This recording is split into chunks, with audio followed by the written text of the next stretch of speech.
10, 9, 8, 7, 6, 5, 4, 3, 2, 1. Injection, fellas. Turn your radio up. Listen to this. Listen to this. Listen to this. Turn your radio up, homie. Listen to this. Hey, listen to this. Listen to this. You turn your radio up, cuz. Listen to this. Listen to this. Listen to this. Turn your radio up, cuz. Listen to this. Listen to this. Here we go. Hey, they need crank. They need a dog crank. Listen to this, yo. Listen to this. Come on. Hey, they need crank. They need a dog crank. Here we go. DMV. Go girl worldwide. Hey, turn your radio up. It's the blend. It's the blend. Be money, nigga, Ravens in Vegas at it again. Turn your radio up. It's the blend. It's the blend. Be money, nigga, Ravens in Vegas at it again. Turn your radio up. It's the blend. It's the blend.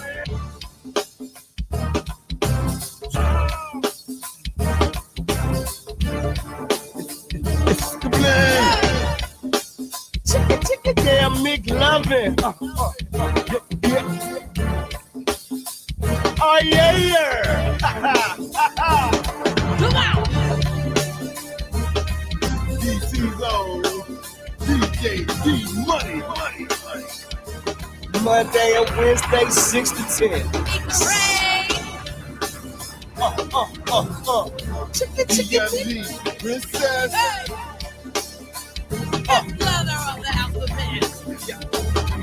Turn your radio up. It's the blend. It's the blend. Be money, Nika, Ray Booty, Vegas at it again. Turn your radio up. It's the blend. It's the blend. Be money, Nika, Ray Booty, Vegas at it again. Turn your radio up. It's the blend. It's the blend. Be money, Nika, Ray Booty, Vegas at it again. Turn your radio up. It's the blend. It's the blend. Be money, Nika, Ray Booty, Vegas at it again. Turn your radio up.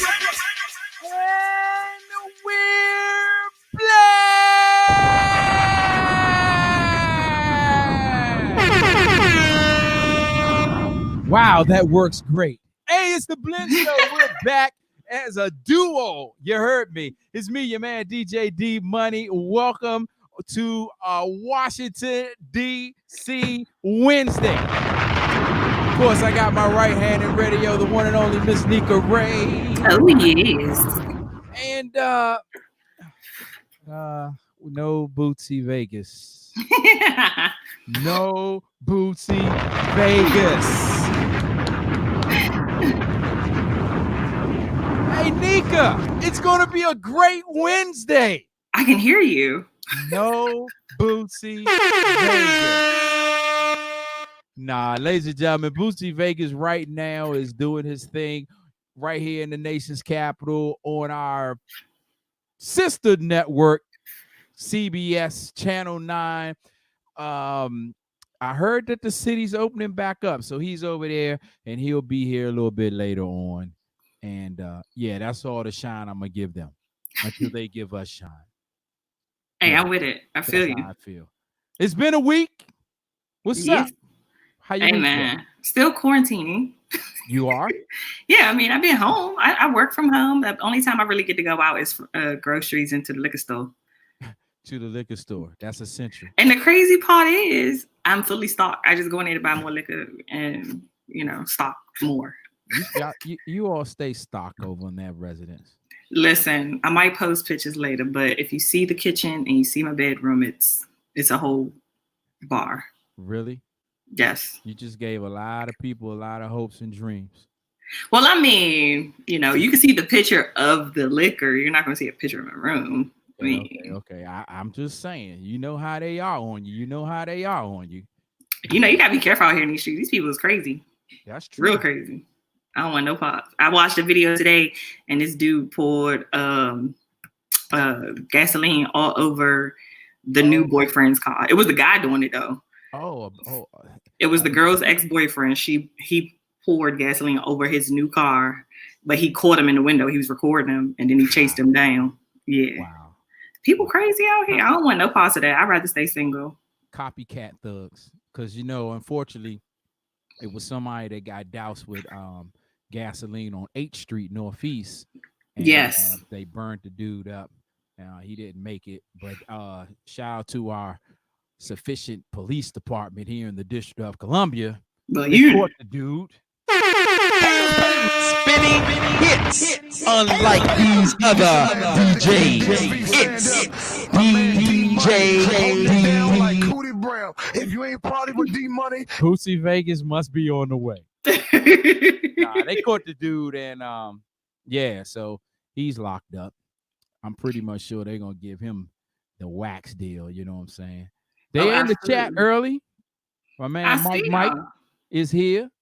Bow Tie is here, and the legend himself, Bam 640, is in the building. You know he cursing you out. I just want to know why Bam always in some drama. I feel like every time I log into Facebook, he's always in some drama. And I had to turn my notifications off because every 5 minutes, Bam 640 going live. Bam 640 going live. I think the quarantine has really got him. Like he's fed up with the quarantine level. He needs to get out right now. You know what I'm saying? he done had it. You know, it's at a point. It's like at a point. He just got to get outside. That's all it is to it. You know I think from my understanding, he's been going to work. From what I've seen, like I haven't really been able to catch it. You know, fortunately, he still he you know, I say fortunately because a lot of people have lost their job, but he's working with the Washington Post. So we appreciate his front line because he gets the news out to certain. I mean, I guess people still read the physical newspaper, but yeah, so he gets out, you know what I'm saying? But man, my man goes live every 10 minutes with a different topic. You know, right now he's getting ready to engage into a self-made versus battle for the DMV with the dude Bello, Uptown Brothers. So I'm a supporter because they both Uptown dudes. And you know, I'm Uptown. As you can see, it is officially native Washington D.C. Day here in the District of Columbia. So yeah, so they got that going down this Friday night. And he been pushing you to come on the Blend Show. I told him, you know, hey, no, we're not a part of that. So you're not gonna get no free promo. We've been in this game too long. Okay. We're not fans. Shade intended.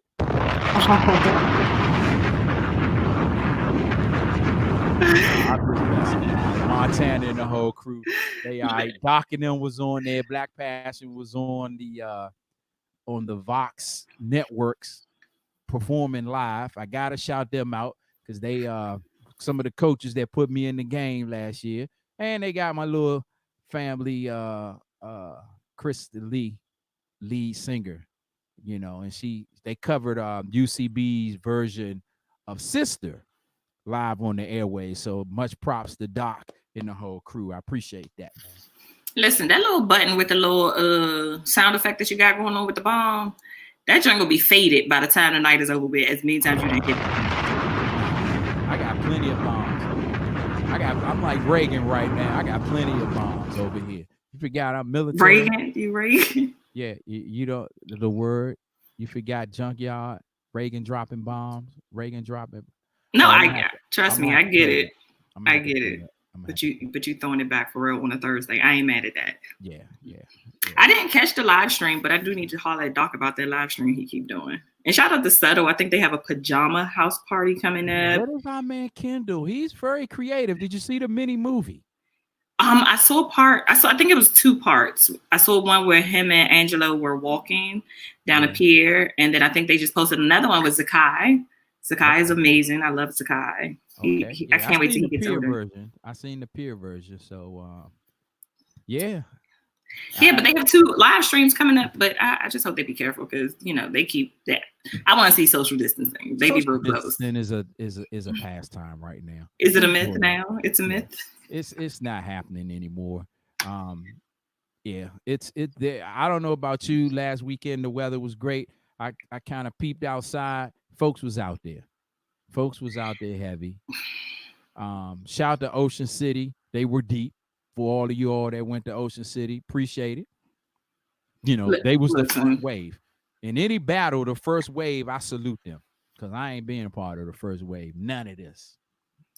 Let me tell you, the worst place to go right now is the grocery store. Them people don't care. I be like, can I get my little 5 feet? I ain't at least. Really? They be up. Well, and I'm like, it's enough for everybody over here. Huh? You had that problem before quarantine, didn't you? I feel like I didn't when I used to go to the grocery store. I don't feel like people was in my way, but like now I feel like they hound every little space. Like I went to Costco, they was tripping. I went to Wegmans, they was tripping. I'm like, y'all didn't even act like this before. And you're not even supposed to be acting like that now. But they act like it's the last thing about to be sold out. And I'm just like, it's 30 over here. What you want me to do? Well, did our people finally get over the we need all the toilet tissue in the house we can get? I don't even go to the aisles of the stuff that's always sold out. I stay away from those aisles. So I can't even tell you if it's in those aisles. I go to, it'd be plethora of things in there. Okay. A plethora. Yes. Billy the Kid. Okay. But no offense, but it'd be them old people. Them old people don't care. They just don't. They need to worry about. I'm like, of old people, I feel like y'all should be the most conscious of what you're doing. But I'd be like, excuse me, man. Relax. So hold on. How are you in there with our I don't call them old. I call them seasoned citizens. But they get the first hour. So what they don't come during the first hour. Huh? They don't come during the first hour. They don't come in their scheduled slot? No. Oh, wow. They be sleeping in, okay? They be sleeping in. Oh, my goodness. You know, older folks tend to wake up early. So they gave them the early hours. You would think so. No. I mean, I went once to Costco and it was like, I think 8 to 9 was their time to go. So I went like maybe a good 8:45, 8:50. Oh, okay. And let me tell you how this older lady used me. Okay. So I go in there and I'm getting some water and I put my water in the cart. But then it was just like, you know, it was in the middle of the floor, basically. So everybody could get some around. But everybody went to the side that I went to all of a sudden. And then this lady is trying to get this water and she's elderly and it's a bunch of men over there. They're not even trying to help her. And I'm like, okay, I get it. We're supposed to be social distancing. I get it. But I'm just like, I'm right here. So I was like, ma'am, here you go. And I gave her one. Then she was like, but I need two. Oh, ungrateful, huh? Ungrateful. I said, well, she tried me. She got me good. I said, no worries. I learned my lesson. I am not coming this early anymore. So I come later and they still be in there. But you got her the second one though, didn't you? Yeah, of course. So my grandmother would have slapped me silly if I didn't. She won. I'm just saying. She won. They be tripping. But I do like that Costco has a whole sign outside. They say we don't have this. And people turn around. Oh, so okay. I got what I need. They usually restock every night. So if you go in right after the senior hour, then you're usually likely to get it. But if you're coming later in the afternoon, you're most likely not going to get it. So you got to get there when the school's open, when they restock. Yeah, you know, I'm in the new age. Deliver my food. I check it off at the door. I can do that with certain items, but like with produce and fruit, I don't trust nobody. Oh, okay. You still eating produce at this point? I mean, yeah, I got my vegetables. I need that. Oh, yeah. I do fresh vegetables. I don't, we don't really do cans or special occasions, fresh vegetables. Any other time, we zip bagging them. Yeah. Oh, okay. That's how it is, man. Hey, it's the Blend Show right here each and every Wednesday. Hey, dude, ladies and gentlemen, do y'all know y'all can find out the latest news and what's happening with the Blend Show? All you have to do is go to our webpage, DaBlendShow.com. Unlike a lot of other places, yeah, we official. We got our own radio station. Catch out the Blend Show's radio. We cranking all day. I mean, if you at your job, we can give you go-go, hip-hop, R&B. We got everything playing all day. DaBlendShow.com. Make sure you go there and check that out. All right. It's not new. We've been up about 7 years now. So yeah, that is true. Yeah, the DB1s are on it. They are on it. You know what I'm talking about? So speaking of on it, tonight, it's a lot going on. It is a lot going on. We have a special guest scheduled to come through. Miss Natalie Hopkins. For those Hopkinson. I don't know why I always cut her name off. I do it too. At least I give it the hop. Yeah, I think it's because of her name on Instagram is like the Nat Hop. So I always just say Hopkins instead of Hopkinson. I don't know. Natalie Hopkinson is our scheduled guest, but there's so much going on. We got right here in the District of Columbia, we call it the DMV, stands for DC, Maryland, and Virginia. We have 8 wards, and one of our wards, Ward 7, is having a political rally tonight, which is very important for that community. And as you know, if you've been following the Blend Show, we support the community. Like if this thing wasn't happening and we weren't quarantined, I'm pretty much sure one of us, if not all of us, would have been in Southeast in Ward 7 at this event. So we might break away and we might bring the live press conference to you live right here on the Blend Show, and we'll still be here chatting with you inside the chat. And is there anything else that I'm missing that might come up tonight? No, I think you touched bases. I think at this point we just want to make sure everybody is aware of what's going on in the city and what is going on with our sound and our culture and our community. We just need everybody to be abreast of what's going on. So we wouldn't be doing ourselves justice if we did not, alert or I don't want to say alarm, but alert you to what's going on and educate you and make sure that we're educated ourselves on what the next steps are going forward and what the city is about to look like. Yeah. So you got we're gonna have to really be on our cues tonight. Really gonna have to be on our cues tonight. Stick with us. We got this. You sit back and enjoy the ride. Shout out to my man DJ Infamous. Party mode is in the building. I see they have checked in. You know what I'm saying? So that's what's up, my Uptown brother. So I'm gonna let you do what you do on the backside.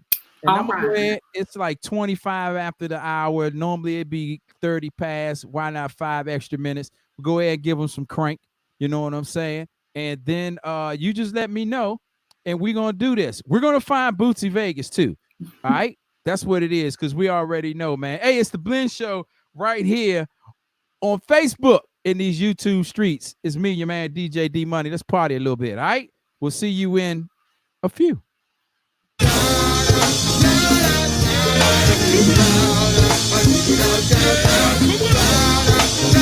Let's go, y'all.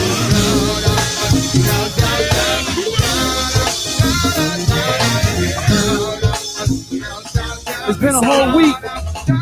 What?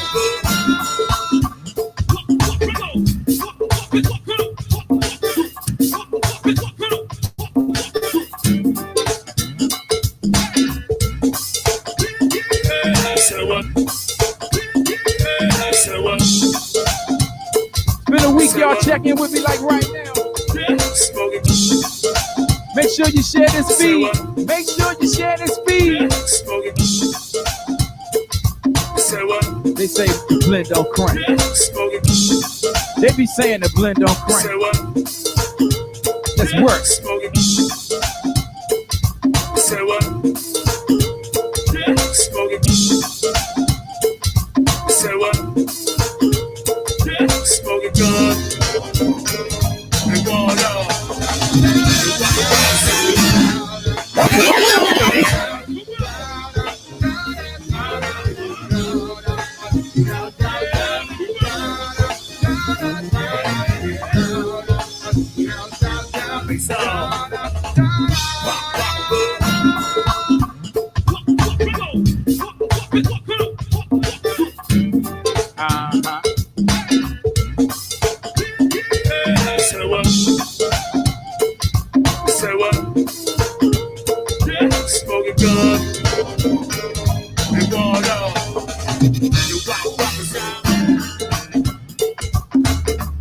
If you are Washington, D.C. natives, today is our day, y'all. You heard me? National D.C. Native Day. I'm proud to be a Washingtonian, you heard me? Rocking my hometown sound. Let's go. Look, and I see E. Doesn't say so. I'll be free. Drop for me. Drop free. some for charity. Sit your leg, get your ass, drink a cup up. Peace together, let a nigga kid for free. Ooh, how we say Muhammad Ali. You say grace is great. You say yes is fake. Say but I'ma say party. It's alright if you wanna make a swing on the way.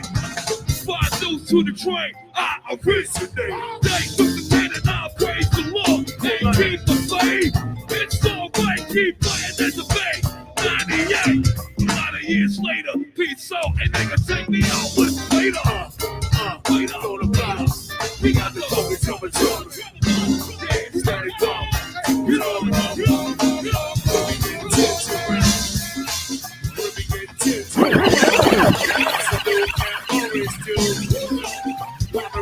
Give me some sounds of the good sounds of backyard. Go 6 now. They won't go. Now hold the beat down south.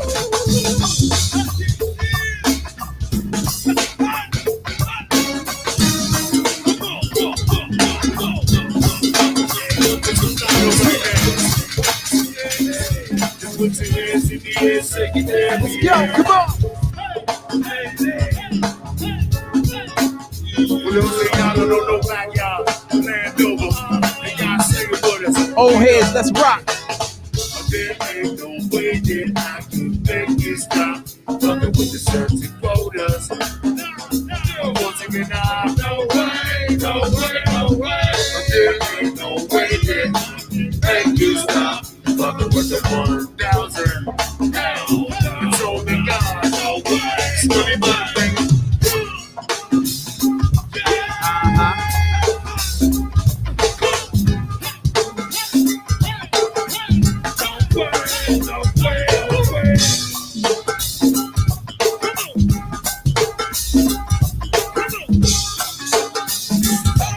This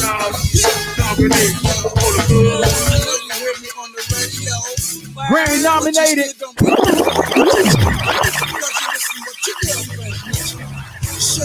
Grammy nominated. Oh, don't y'all mess with Sugar. Don't mess with Sugar. What it is, I got a crush on you. Boom, bop, bop. Boom, bop. Ah. Boom, bop, bop. Boom, bop. Boom, bop, bop. Boom, bop. What it? Boom, bop, bop. Boom, bop. Boom, bop, bop. Come on. Boom, bop. Let's go. Come on. Boom, bop, bop.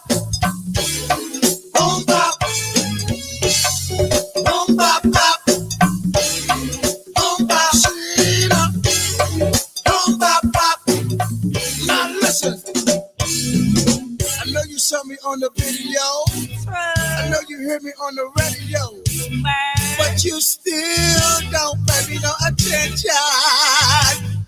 Ask him what watch him on the rest of the anda. Watch him on the rest of the kids. Or Lamaka Moranda. Or Lamaka Moranda.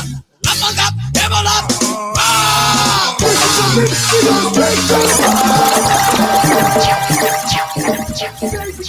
Once again, it's me, your man DJ D Money. For your listening pleasure. Straight to the go straight to the bar. This man just celebrated the B-Day. Happy belated B-Day to my man D. Sweet movie is turned up. King of the Go-Go Beats. Is turned up. You know, Angie's turned up. Hey, MSK is turned up. Look, MSJ is turned up. Hey, my girl Twinkle is turned up. Yeah, my man Chicken is turned up. When he come in, he goes straight to the bar. Lisa come in, she goes straight to the bar. Here's the Blend Show right here. Facebook, YouTube, streets, follow the Blend. All you gotta do is Google the Blend. You'll see all the history. You'll see it all. You'll see all the history doing it for Washington, D.C. Hey, Bo Jack, let's go.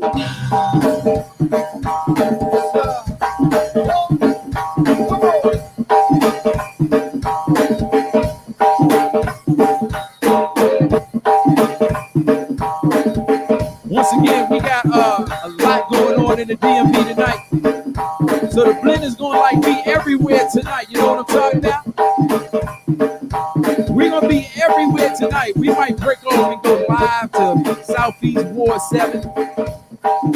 We got the beautiful Miss Natalie Hopkinson coming through. She got something real big going on. Uh-oh.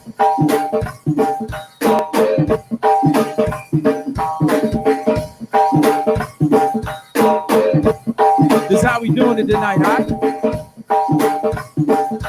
Let's go. Florida checking in. North Carolina checking in. I see you. PA, of course. Panhandles of Maryland, I see you. Of course, DC checking in. That's what's up. Oak County, what's up?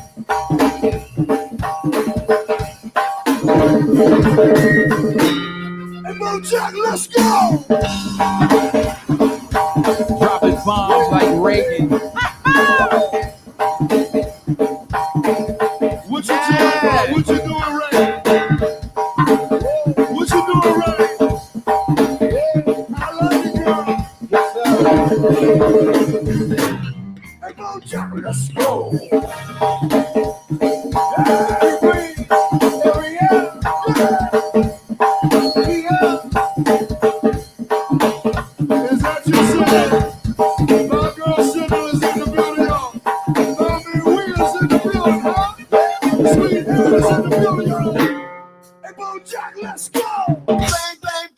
The music's coming in, so let's tear the house up for the First Street Crew. You want the bang, bang, bang? When the last time you heard this one? Let's tear the house up. When the last time you heard this one? But now the music's coming in, so let's tear the house up for my man Carlos. It was the bang, bang, bang. But now the music's coming in, yo, and everybody, let's go to work. When the last time you heard this one? And then the brand new honey, yo, you so freaky. Sweet cheeks and Felicia, not brand new honey, so much to play, baby.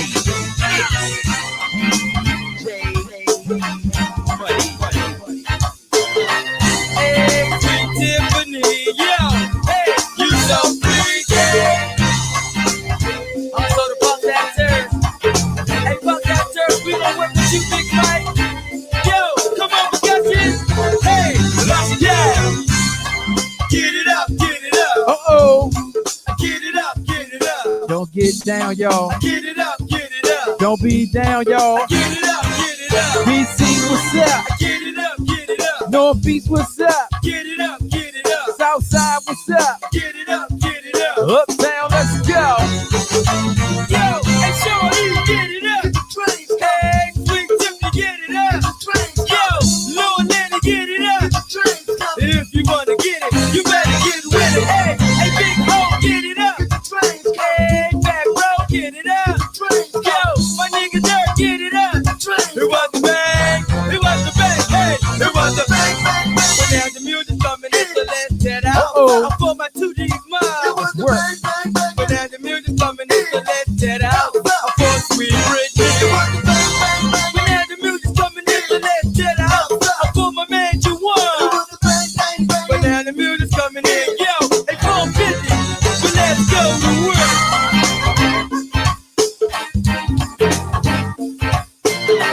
Hey, BCU, honey, yeah, you so freaky.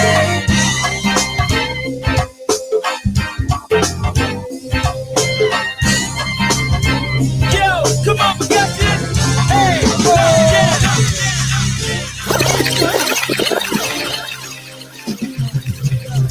They don't do it like this. They don't do it like this. It's the Blend Show. Rocking your Wednesday night airways. Facebook, YouTube, streaming.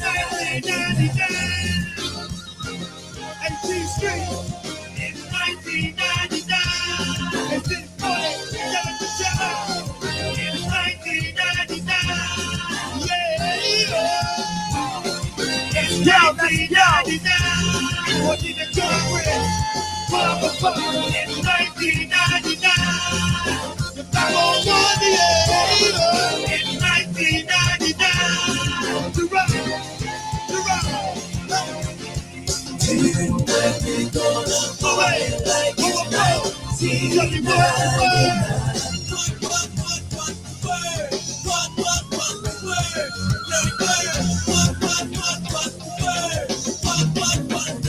Let's go.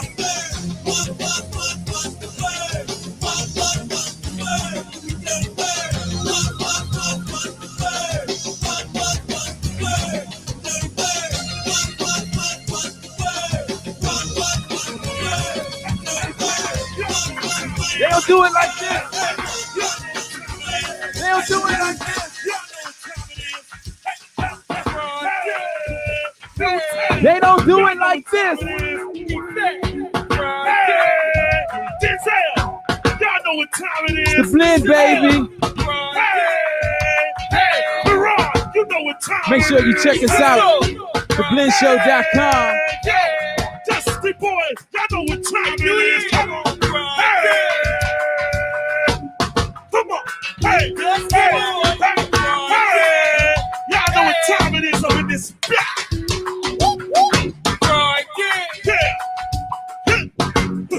Homeboy, Quran, hey, dog, what's the sound of the reels on that car, playboy?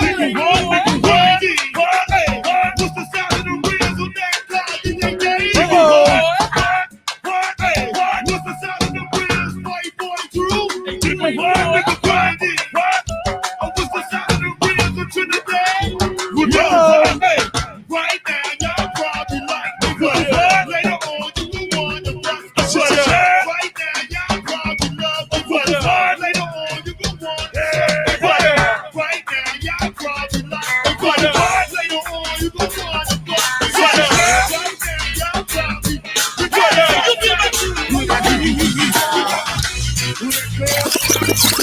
Dude, Mike always think he know what I'm playing.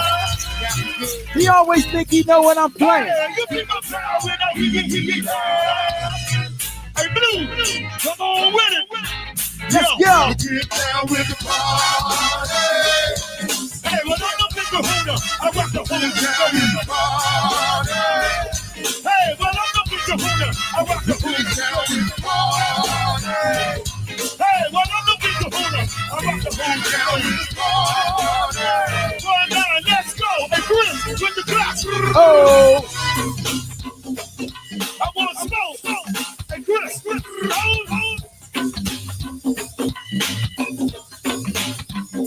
yeah.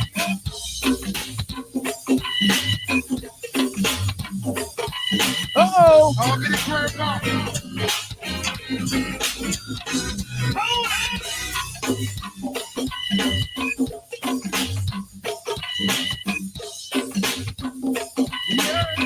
Hey, it's your birthday.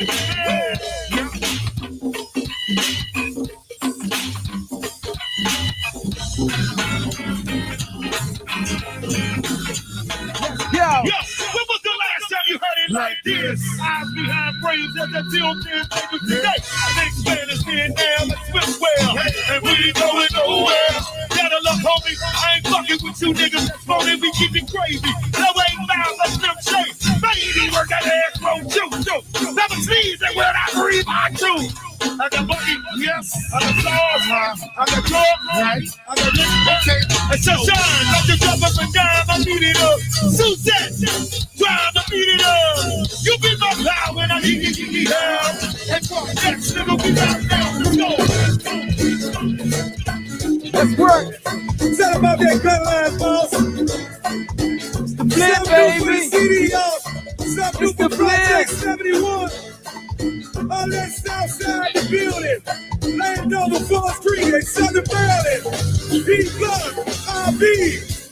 Exist Tata here. Happy birthday, Aquarius. Top of Miss Annie J. Big brother Mike in the house, yo. Love it to death, yo. Good to see my man Tank in the house, yo.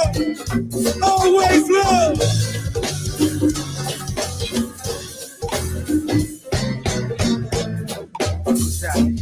Remember only there with my uncle DJ when he stopped playing. Let's play them hits. You gon' eat your cold bread, big mama.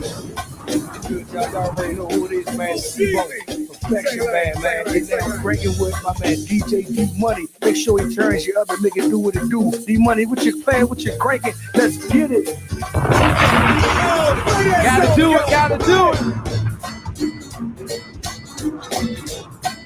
Each and every Thursday night right here, yo. Say no more Project 7-1. Spread word. What's up with my man Bill Luck? Good to see you, Bill D-Money. Yo, boy. Tell him about the gun boss. What's up with my man Lucky now, yo? What's up with the Redskin fans tonight, yo? Still really Redskins. Also the Washington Wizards. Yes, indeed.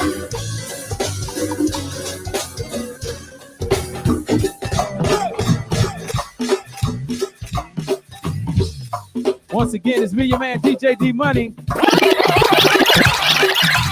Live on Facebook, YouTube streets. It's the narrative. Hey, baby, I want you to let me in. Would you please let me in? Open the door. Welcome to Washington, D.C., official sound of go-go. It is Native Washington, D.C. Day. I'm proud to be a Washingtonian, you know what I'm talking about? Twist, you know what I mean? I'm a proud Washingtonian, you know what I'm talking about? Hey, let's go.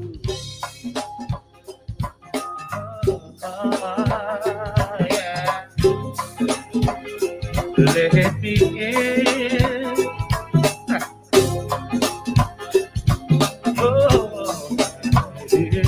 Yeah. Check it out, look here. Hey! It's gonna be a really hard head to crack. Before you try to resist, the more I keep wanting that. You got the ADT of your heart. You keep stopping before we start. Giving me the run around, feeling like I'm on the track. How long you gonna keep it knocking at your door? How long you gonna keep on treating me like I'm the one that hurt you before? Let's go. How long you gonna keep me standing in the cold? Edgewood checking in. What's up? How long Northeast side of D.C. Let me in. I want you.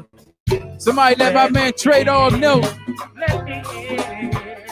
The sounds of the re-up band right here, y'all.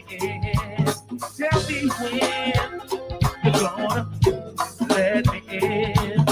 Let me in. Yeah. It's the blend. I bet you 50-50. I can hit the key. We having some fun tonight. Oh! 50-50. I can hit the kitty. All she needs is a fit for Remy. Then she pulling that mouth. Attention.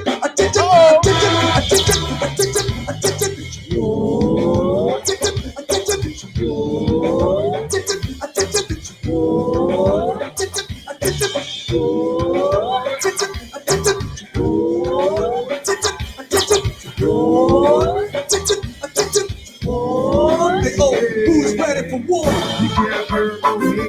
Look at down. Hey, lady, look at down. Pretty girl, look at down. I debut something tonight. Get down. Can I debut something tonight? Get down. Get down. Hold it. Hey, M3. Shake it. Shake it.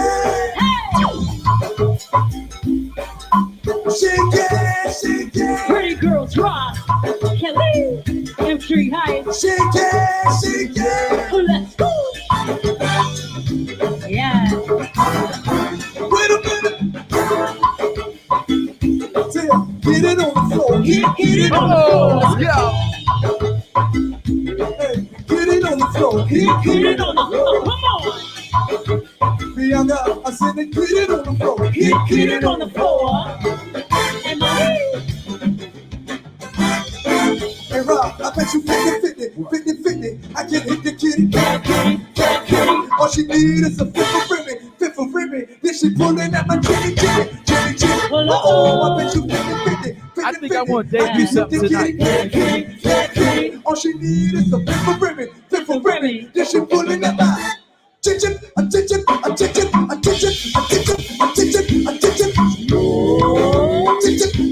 Yeah. Yeah.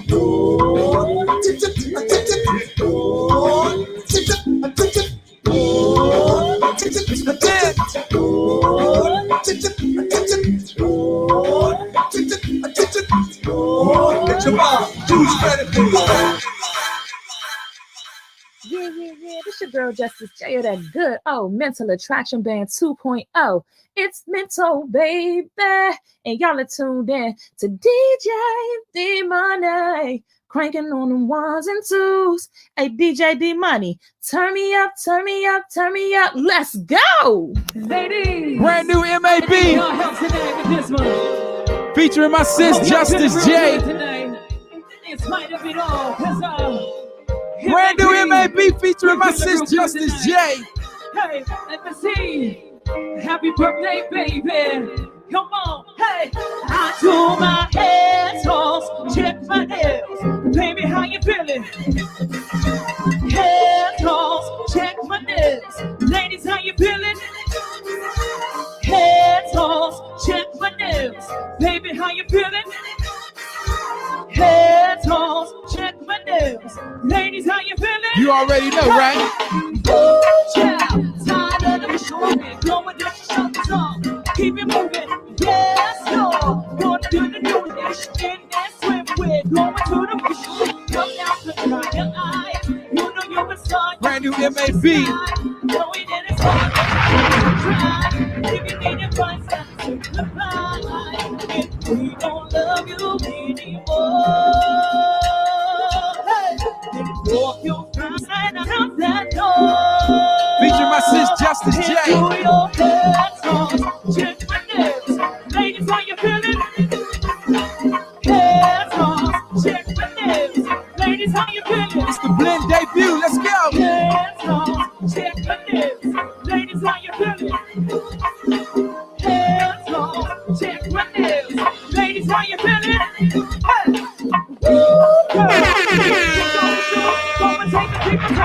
Brand new MAB.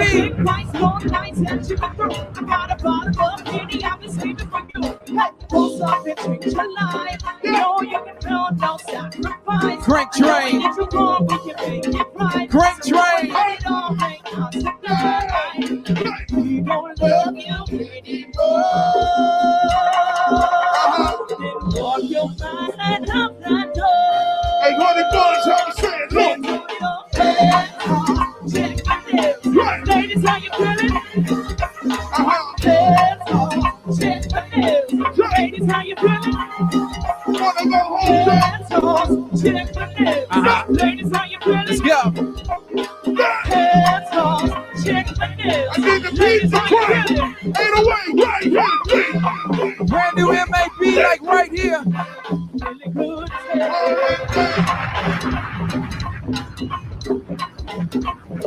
Right here, right here, man. Yeah. Ain't away.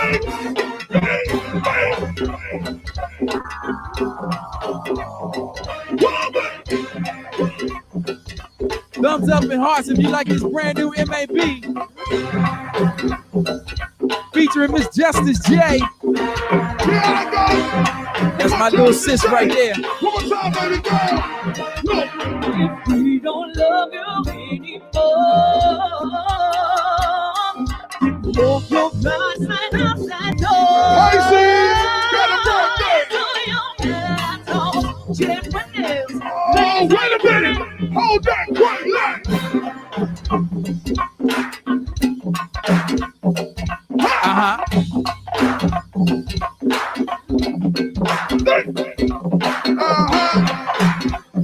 Long time no boogie J-Lo. Glad to see my boogie the blind to it here, y'all. And W.B. East Street. Hold that breath. And hashtag.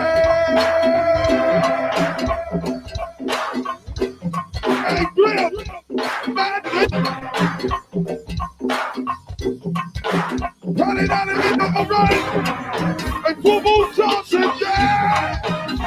Hold that right here.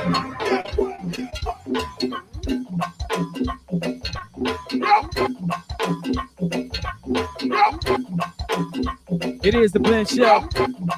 Right here, Facebook, YouTube streets. They don't give it to you like this.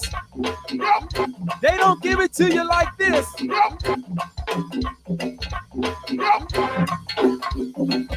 Come on.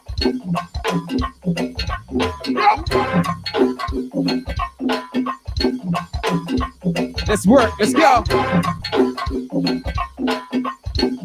Once again, if you are from out of town, this is our official sound of Washington, D.C. It's called go-go music.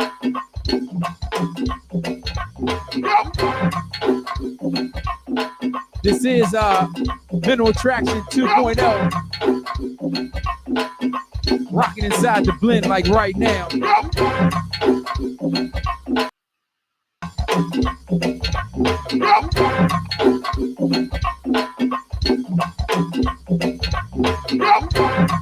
Let that ride.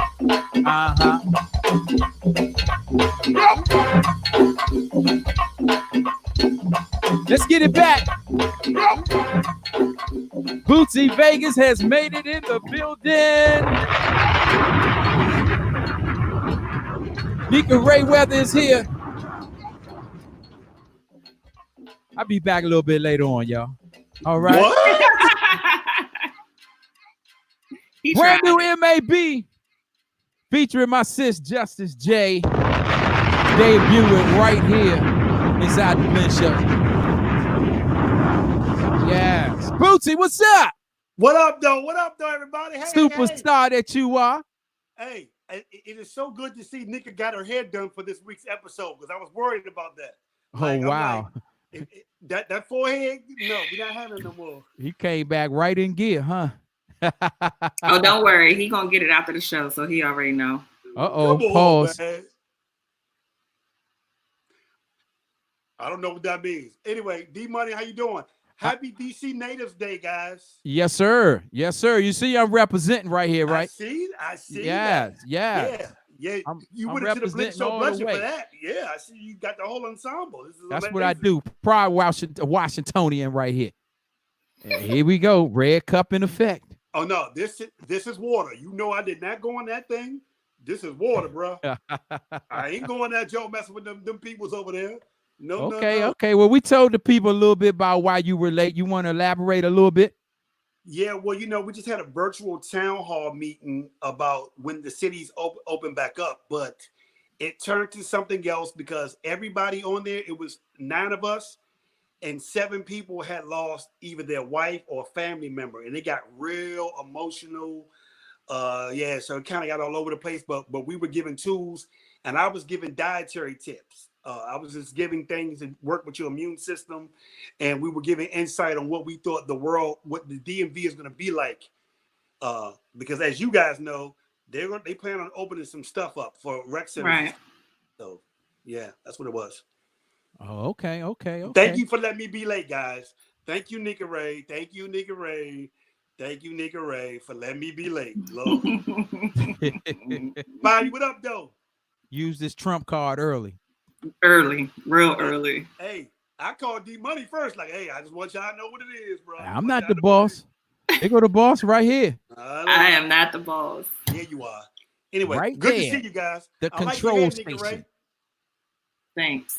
Yeah, I see you investing in some curlers since last week. I'm just taking tips from you with you and your soul glow over there. So thank you.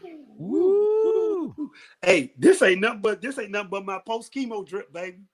Oh my goodness. I'm gonna make a He shirt. got a haircut and everything. He got fancy, y'all. He got real fancy. Spivey, you see this? He got fancy on us, okay? Yeah. He Hollywood today. He Hollywood. Yeah. So yeah, but thank you guys for letting me be late. I apologize. Absolutely. Well, at this point, we do have our guest, and I want you to go ahead and give us a beautiful introduction to her. Well, this is an amazing lady with an amazing story. And the great thing about the Blend Show, we've been doing this for so long. This is her second time on here. That is true.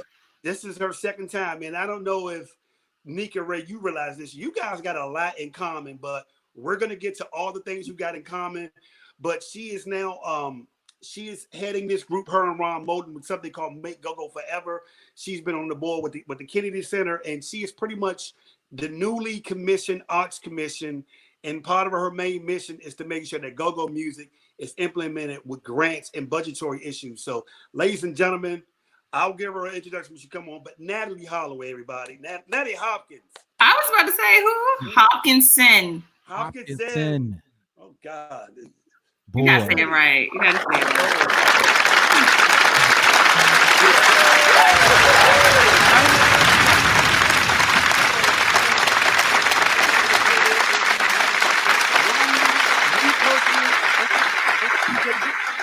Yeah, thank you, D-Money. Now, normally, big round of applause. Big round of applause. We try to keep a one Howard University alum minimum in here. Don't be a hater. But today we actually have two Howard alumni, people on the Blend Show, and you guys have a lot in common. Nika is a graduate of Howard University. All right. And and you guys' energy is so much alike, and y'all foreheads kind of look alike. Y'all hair is kind of like the same. Y'all got a lot of, I don't know if there's a Howard University look, but if it is, you two guys got it right now. So I mean, honestly, if you want to talk about foreheads, my man, you got the Mr. Clean bald head looking right there. That headline keep moving back. I'm gonna need you to catch up with it. He can't join the club. He cannot be in the club. It's for official lead talkers. But the amazing thing is, Natalie is a instructor. You are a professor, right? At Howard. I want to make sure I got it right. Yes, I am. Yes, but could you just also a graduate of Howard? Really? Yes. Ain't you? No. Yeah. Well, I just want you to know we are officially at our HU capacity for the rest of the month for May, so we can have no more Howard University alum on. No such thing. No such thing as too much power. It's haters, you know, when they across, what's that, Eastern Shore? You know, you too far away from the border. Stay a lot of Black excellence. It's very potent. We could understand. Might be a lot of people. Ooh. Excuse me. You know what I mean? I just keep my Aggie self out of this. But on a serious note, I just really want to personally tell you this, and this is one of the reasons why we we really wanted to have you in here. You are not a District of Columbia native. But for some reason, you have decided to jump in, take up our cause, and take up our fight. And one of the things that I appreciate you for, not only being an amazing author, but you're one of the most amazing advocates that we have ever seen. I have ever seen around go-go. And I do think the amazing thing about our fight is you don't have to be from the District of Columbia to have a connection. The whole Dope U DC hashtag was started by a girl from Howard University. Jeez. That's right. That's more Black excellence from Howard. She's from Newark.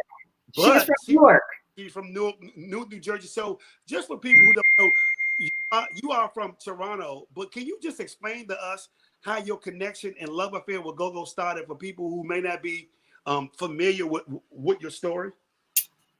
So it actually started in the nerdiest way you can imagine, because I was a writer after Howard. My first job was working at the Washington Post, and I was doing an arts guide for Prince George's County, Maryland. And that was in '99. That was my first job, and it was a lot of cornfields and tobacco fields and back roads in PG County back then.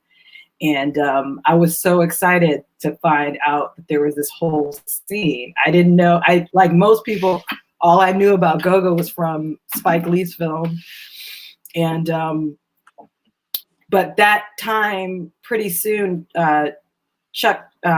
Charles Stevenson and Kip Lornell came out with their book. I think I found out about it from Cato. Somehow I got on Cato's email list. Wow. I don't know. I just was on his email. I'm in that book too. I'm in that book. Yeah. So anyway, so I read the book and I was just like, oh my God, because that book was like, it told all the secrets that DC natives have that they keep to themselves. And so I was able to read it. I was like, oh my God, this is a big deal. And it's in PG County. So I was able to start writing about it. And so I kind of just got obsessed with it. And I started writing more, and then I ended up doing my dissertation on it at the University of Maryland, College Park. And every time I think I know, well, no, I never think I know everything about go-go. There's so much more to learn about it. You know, there's so many connections to the diaspora. You know, it's so connected to the global struggle of Black people. And so those are some of my newer research is along the lines of go-go, looking at it, how it's connected globally. Oh, wow. Do you remember your first actual go-go experience when you actually went and experienced it? I would love to hear that. And I would love to know from a person from Toronto, Canada, what was that like? So I was actually from Edmonton, Canada. That was where I was born. And then I grew up in, but you know, I have family in Toronto too. But shout out to the six. Yes, but my parents are from Guyana, South America, so the Caribbean. I think the first time, so what made me kind of obsessed with it was that nobody really wanted to talk to me when I was from the Washington, and I didn't understand, because I was like doing these puff pieces about artists in PG County, and I didn't understand why they didn't want the free pub. Now I understand it, but back then I didn't. And so I got in, I started, the first piece that I did profile was on a band called Submission Band. Oh, the gospel band. The gospel people, they would talk to me. And then I met the sound man, Richard O'Connor. Rich. Yes. He slipped me a little note, and he said, because he was doing sound for Gospel Go-Go, and he slipped me a little note, and he said, listen, I also write under the pen name, was it Bubba Ray Spear Chuck or something crazy? He had all these pen names that he used to use on Team Go-Go. And so he said, I want to help you. And so he did. And so he invited me. At that time, he was managing Fatal Attraction. And so I started going to all those bounce beat shows, and they were insane. So like, I'm in my early 20s, mid 20s, you know, and these are like all ages shows. I had never seen anything like this before. Like all like kids like flying through all the acrobatics and all the creativity and energy. And so, you know, like, even though I'm 43, so I'm not, you know, necessarily, you know, the bounce beat age, but I really take it personal when people say that that's not go-go, because that was my first exposure to the real live stuff. Wow. You know, was TCB, Fatal Attraction. You see all the alphabet bands. And, you know, later on, I started getting to know the classic older stuff. Wow. Wow. So what was your first classic older band you went to go see? Richard helped me, connected me with Backyard Band. Okay. So I did a whole like? Amazing. I mean, I started like, it was, so by that time I had moved to the style section. I was out of PG County, so I was writing for the style section. I had a beat called Life Under 30. And so I profiled, I did a long feature on Beat Your Feet, that whole movement. I remember that. And then I did a long feature on Big G. So I was like following him around, you know, like on the wall. And, you know, that was, I mean, his life is amazing. And the things that he was going through at that time were amazing. And then, you know, the shows just had so much energy, and, you know, and so I just sort of like kind of watched his career over the last couple decades. And I think the last big piece I did for the Post was about all the clothing lines. That was when I met Mo. Because I talked about, I don't know if you remember that beef with Visions. Visions trying to take over urban wear in DC. Yes, I do. So that was the crazy. I mean, every story was like, I mean, they were like, I couldn't make them up. Like how it's, you know, like they were just so over the top. And so that's how I met Mo. He was organizing designers to, you know, stop this person from knocking off and really taking over the whole urban wear industry. And then I went to back to grad school. And for grad school, I kind of focused more, like I spent a lot of time with Nico, Go-Go Nico. Oh, Go-Go Nico, the Go-Go-ologist. The Go-Go-ologist, yes. So I spent a lot of time at his store on H Street. And so just talking to people about their, you know, like that was like a whole education in like Go-Go history. you know, like all the classic live recordings, and people would come in, you know, it was like he had people's memories there out on that, you know, on display there that he was selling back to them. And so I pulled a lot of those together for the dissertation, and that's what became the book that was published in 2012, the same time when Chuck Brown passed away. Right. So I'm really fascinated. So you were working with the Washington Post. What gave you the idea to write a book on it? Like what was the premise? What was your thought process on you deciding that maybe I should write a book on it to document it? And what was that experience like? So most journalists at the Washington Post, they always say everybody has a book on their computer. You know, like that's sort of like everybody's ambition is to write a book. If you're a reporter at the Post, everybody has ambition to write a book one day. So I always knew that I wanted to write a book. What made it, so I always had that in mind. So when I was doing the dissertation, my dissertation wasn't like most people's dissertations. Like I told stories. And it had all the academic stuff, but it was all through the frames of like telling stories about people and people's lives, and looking at the politics and looking at history and all that good stuff. And so the dissertation really wasn't very traditional, you know, in the sense that it wasn't as like academic focused. So turning it into a book was fairly easy. Mm-hmm. I saved some of my best stuff, not for my dissertation committee, but for the book. And so I had like 1 or 2 chapters that were new, that weren't in the dissertation. But you know, it was just sort of like every time I went back to it, I learned something new, you know, and gained some new perspective. So some of the reporting that I did from the Post was in my dissertation, and you know, so it's like I'm just constantly adding on to what I know and just repackaging it. Mm-hmm. So, what was one of the most fascinating stories that you stumbled upon writing the book about Go-Go? Because I think the great thing about you is I've seen you pretty much in all forms of go-go. I've seen you around bounce beat. I've seen you around grown and sexy. I've seen you around traditional, but I've also seen you in the political realm where it's more of a festival. I kind of just see you all the time. What was the most fascinating story that you stumbled upon when you were writing the book and putting the pieces to the book together? I mean, everything that I've said is, I just think they're all, you know, amazing. I mean, the way that I opened the book, it was funny because I've been since WDC, it's like the book is new, you know, like people are asking me to talk about it like it just came out. I'm like, this came out a while ago. But I was reading from the first chapter, which was at Lil Benny's funeral. That's where the book starts, at Lil Benny's funeral. Wow. And I talk about how, you know, it became this totally politicized, basically he got a state funeral. You know, 6,000 people, middle of a work day, pretty amazing. So I was reading from that chapter at a high school, and I'm going to remember which one it was in a minute.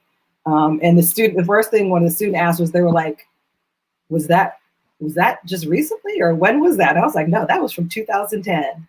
You know, wow. Like the fact that go-go didn't just become political, you know, like wow. It's always had that strain in it.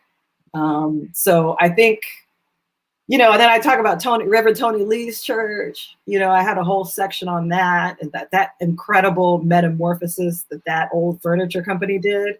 You know, like to me, go-go, there's so many stories of like rebirth, right. You know, innovation, you know, being able to adapt, you know, and survive and keep moving. Like it's just, that's the thing that I think that's the thread that I find through everything that comes to go-go.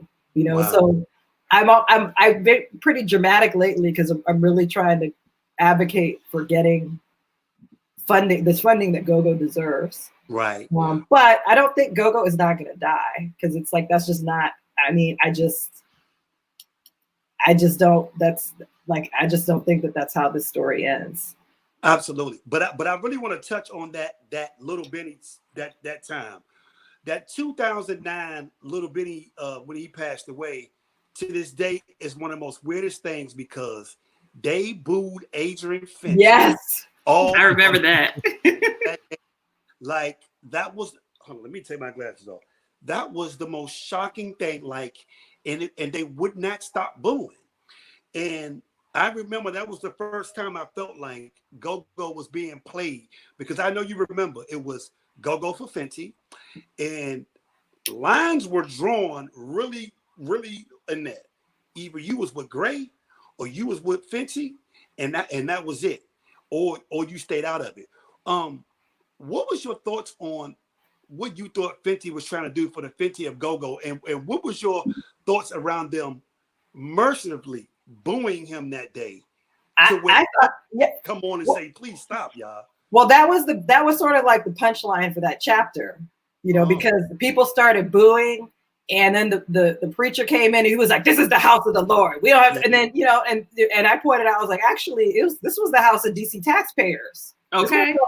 This was taxpayers. And so, actually the boos is what, like, that was I don't know, was it premonition? I don't know, but it was sort of like that's what happened at the polls, is that he got booed all the way out, and it's so funny because, Mo and I were on different sides of that because I was just talking about this recently. That election was such a Chocolate City moment because one of my friends said, her dad, who's been in DC for a long time, said there wasn't an email, there wasn't a meeting, but the whole Chocolate City agreed that this fool had to go. Middle class, working class, everybody was like, this fool has to go. And then when you really look at the polling, that's what happened. Maybe they took the go-go for Fenty money or whatever, but people did another thing at the polls. And, and I think that was the right message to send. Yeah, but I think the most damning thing about that is Adrian Fenty had the biggest fall from grace of DC politics I have ever seen in my life. Because remember, he won with almost like 90% the first time. And then he lost with, like, in 4 years, he went from it. If you had to point to one or two things from your journalistic perspective, what do you think played a big role in his demise and the disconnect with DC natives with Adrian Fenty? Well, I was just having a conversation with my fellow commissioner, Really? Cora Berry, about this, because he came for her, and I wasn't even paying attention. At the time, I was more paying attention to how he was coming for teachers. Black teachers are the backbone of the Black middle class. Right. And how do you just fire all of them at once and replace them with 22-year-old white girls? Like, how do you think that is going to fly? Like, how do you think that's going to go over? If you do something like you absolutely do that. And now the data is all out now. And so everything that people felt that he was doing, oh, absolutely. Like, they have charts now that show he got rid of all the Black teachers and replaced them with white teachers. And we're still dealing with that. Like, that's just not okay. And then, and then there was some just casual cruelty, like really to go back to what he tried to do, at the Southeast Learning and Tennis Center. Like, what do you gain? Like, what, why do you do that? Or why do you not take calls from Maya Angelou? And how do you have Dorothy Brazil arrested? Like, I mean, these are like, it seems like he went out of his way to try to humiliate Black women, and that's just not like, first of all, Black women are the main voters. We vote more than anybody, and we read more than anybody, actually, too. Absolutely. We're the demographic that does. That is not the place, that is not the thing to do if you're trying to stay in power. Like a casual cruelty, just like a meanness that was there. But that was the first time I realized that the media was not on the DC native side. Because one thing about the Michelle Reed debacle is nobody ever talked about how, well, it was Michelle Reed's company, and every time she fired somebody, her company got paid. Like the whole Teach for America thing. And I remember the media not reporting on that. And I could just remember everybody getting fired. And then she had the company that she owned, she brought them in. So she was like paying herself twice. And the media was never reporting on that. That was really alarming. Well, that's because they were in bed with her. Because at the time, I had friends who were covering education at that time at the Post. And what I was told was that Adrian brought Michelle Reed in. He personally brought her in to see the Post editorial board before even announcing her as his chancellor pick. So like they had already blessed her. They had, like they were definitely like these alliances from the beginning. And actually those types of alliances are still there with these, neoliberal people trying to privatize education and all, the other stuff that's happening. I mean, you still see that. Even the ones, they're still, like, they want to privatize everything. Like, and that was one of the things around the Don't Meet DC thing last year. We did this action at United Medical Center. The Washington Post, literally, their editorial board said that, good job to Vince Gray for sticking it to the unions. So unions, talking about like nurses who might need a union, Right. Good job for sticking it to the union. And they said the only problem that we have with Vince is that he wants to build another hospital eventually. And we have to find more innovative ways to serve Ward 8, around their healthcare. So I'm like, how do you innovate a gunshot or giving birth to a human being? Right. Like, what sort of innovations do you find around that? But that's their sort of like, neoliberal. So they've always sort of been in bed with these types of people, and and that was sort of their darling. But I would say they've never been on the side of DC natives. The Washington Post has never been on the side of DC natives. I don't think that. Money. Wow. Well, I mean, you're definitely taking me back. I remember some of these incidents, but my thing is, and me and Bootsy get into this friendly political evil debate a lot. That coming from a Ward 4 perspective, because that's what the ward that I'm in. Yep. Mr. Gray, he didn't move us up here. You know what I'm saying? I recall one, and a lot of us in Ward 4 were screaming Fenty. Reason being, directly is because I remember one time, I think Gray was campaigning. He was walking down Georgia Avenue. He was going house to house to house to house. It's a Spanish house on the corner. He went up there. He took pictures with the kids. He shook hands. He spoke to the adults. He walked past the next house, was a Caucasian house. He spoke to those folks. He came up on the third house, had kids that was recognizing him as a candidate. He walked right past the kids, didn't speak. They was yelling his name. He walked next door to some Spanish folks. He went up on the porch, shook their hand, did the whole 9 yards. That rubbed me the wrong way. Fenty came down the street and sort of did just the opposite. So at this point, I'm like, who do we really go for? Ain't none of these mayor candidates for the people, as far as I was concerned. Yeah. But with Gray, that really rubbed me the wrong way. And then with the Moulton situation, and the only word that comes to my mind during that whole fiasco is crony. Because I remember Moulton chasing him. I guess it was in a parking lot or something. Boy. Like that. And he would not face up. Ron Moulton for nothing in the world. But I mean, and it seems like every time I hear someone talk about the mayors, the district, the people, the campaign, why is the focus always Ward 7 and Ward 8? I guess that's my question. That is the chocolate city now. The Ward 7 and Ward 8 are the last of the chocolate city. I mean, I live in Ward 5, and it's cold over here. I'm in Bloomingdale. I'm off North Capitol Street. Right. It is cold. It does not feel like the same city that I came to in the 90s. But, well, when I'm in Anacostia, Hillcrest, a lot of my friends are out there now. Like, it's that warmth, like where people are on their porches, they say hi, it's friendly, it's all that stuff. But also statistically, 90% of residents in Ward 7 or 8 are Black. And Ward 4, Ward 5, these are all gentrifying areas. And so that's why they always end up focusing on those two, because those are the last two. So that's the hold on. Those are the hold on wars. That's what I'm hearing. Yeah. Okay. Yeah. You got to hold on to Ward 4 too. Who's your candidate? I'm curious. Who's your candidate for Ward 4?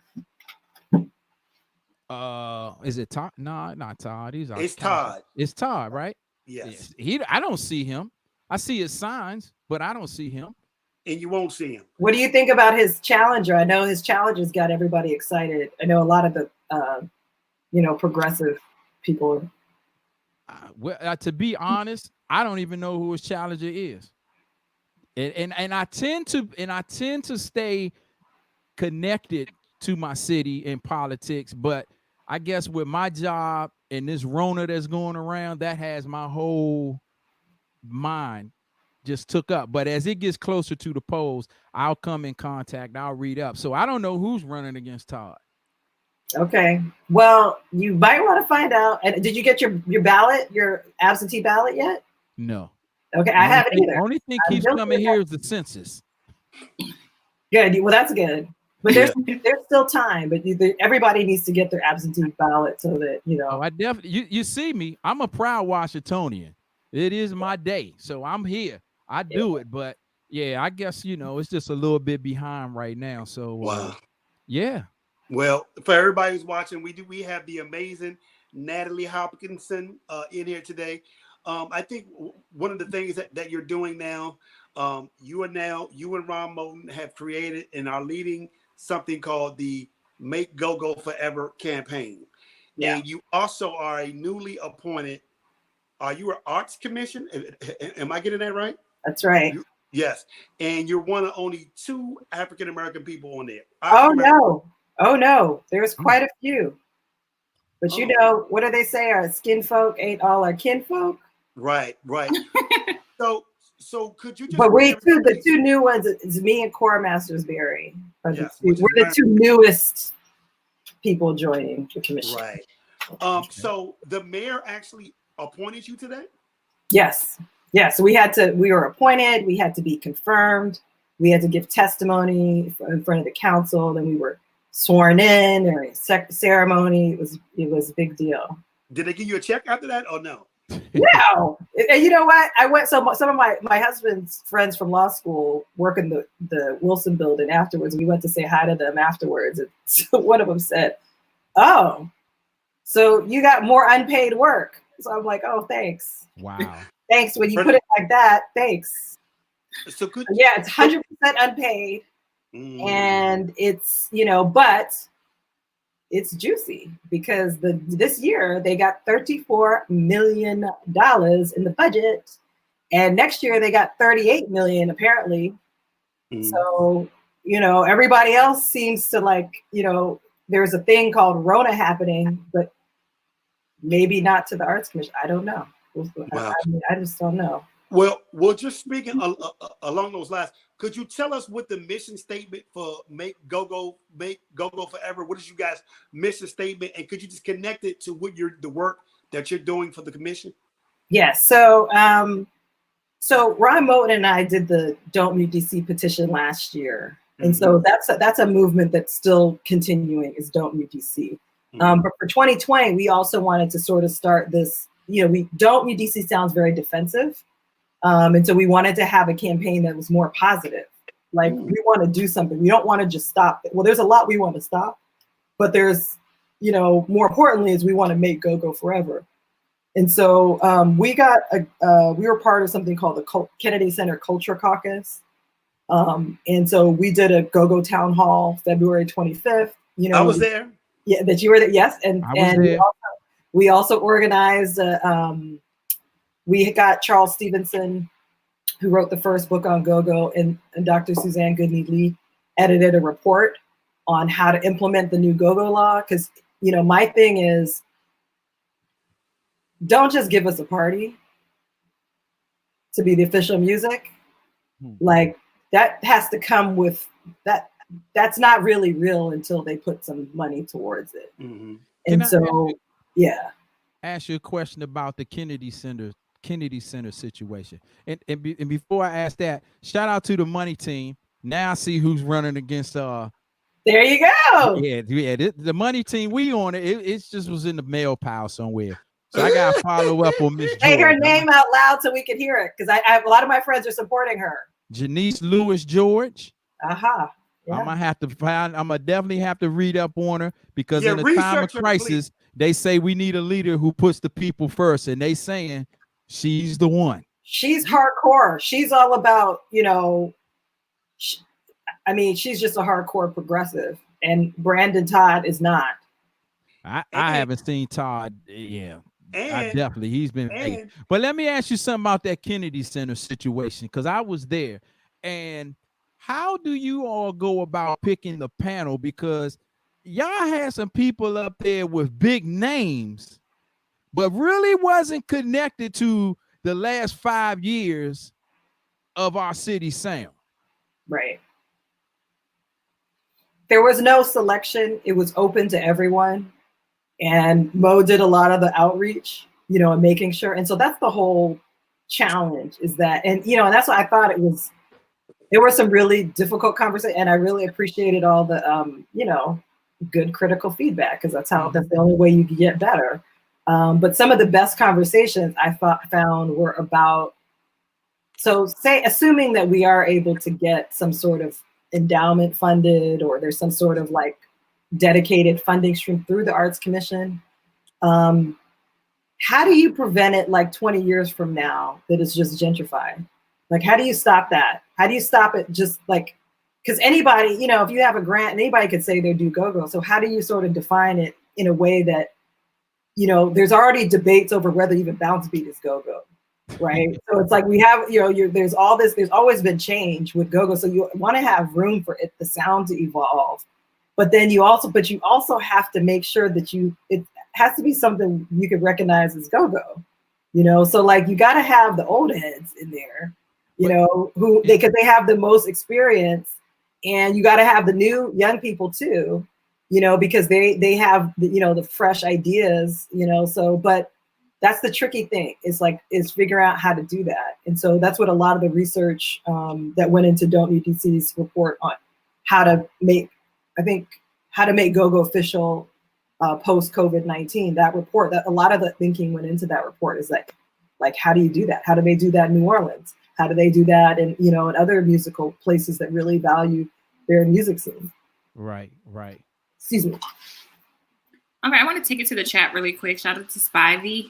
He said he wanted to ask you, how do you feel about the music in DCPS schools, as well as just go-go in the school systems in general?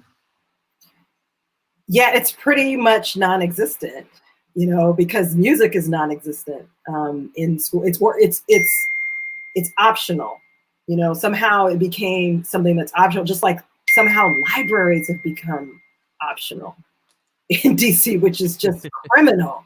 Like, how do you have like this huge budget where you're spending? Well, I know why that happens, but that's a whole other story. But it's not good. Part of the big challenge is that in DC, we're blowing up our whole education scene every year, because we're introducing new charters every year. We're introducing new schools all the time. So every time you start a new school, you're restarting everything. And they shift, the money shifts every time, you know. So it's like, we've been in a constant state of chaos for the last 20 years. And so nobody even notices that you've lost core things that you need, like music, like that every child should have it.